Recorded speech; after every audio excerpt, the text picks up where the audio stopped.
Bonjour, donc je m'appelle Ariane Gérard, j'ai 28 ans et je suis à Toulouse depuis bientôt 6 ans.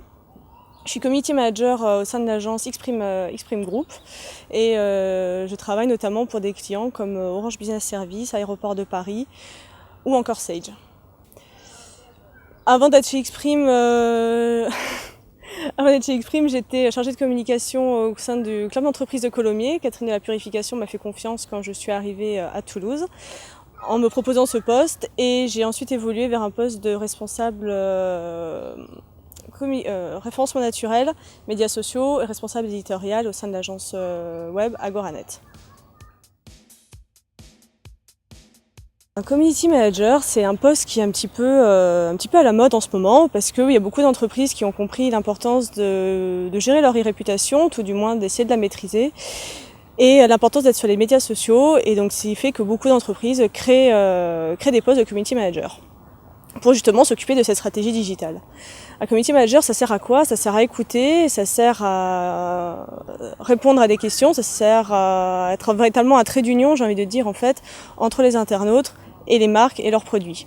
Ça sert aussi à connaître un petit peu les critiques qui peuvent être émises à l'encontre de ces produits et de cette marque, d'y répondre, donc un petit peu de défendre véritablement l'image d'une entreprise et aussi de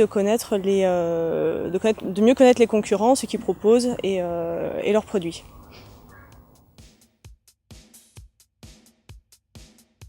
Xprime Group, c'est une agence qui a été créée il y a 9 ans par David Ferrara, François Garcia et Loïc Moraillon et qui compte une 60aine de collaborateurs répartis dans 4 pôles d'expertise.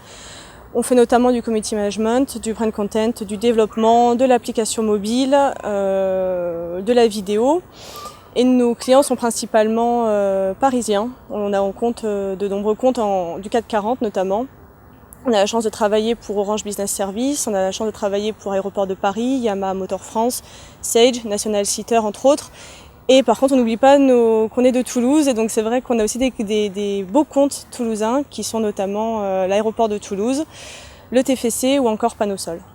Et les laboratoires Pierre Fabre, évidemment, qui sont un client historique de l'agence.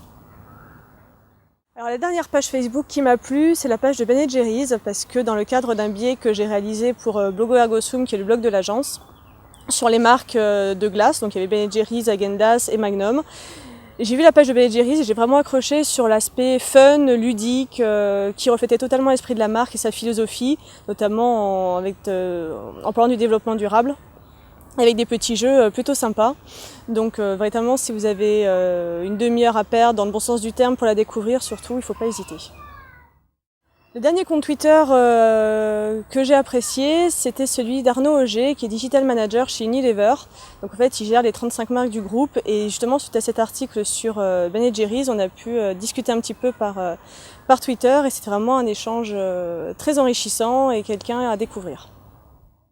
La dernière campagne de communication 2.0 qui m'a marqué, évidemment, je pense tout de suite à Greenpeace et à sa campagne contre Volkswagen, qui était pour moi bien orchestrée, très intelligente, avec un bon impact.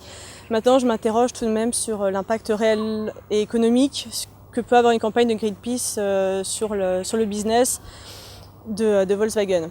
Une autre petite appli que j'ai bien aimée, c'est celle de la RATP qui a sorti son site Vie de merde pour que les utilisateurs et les internautes puissent partager tous les petits désagréments qu'ils ont connus dans le métro parisien.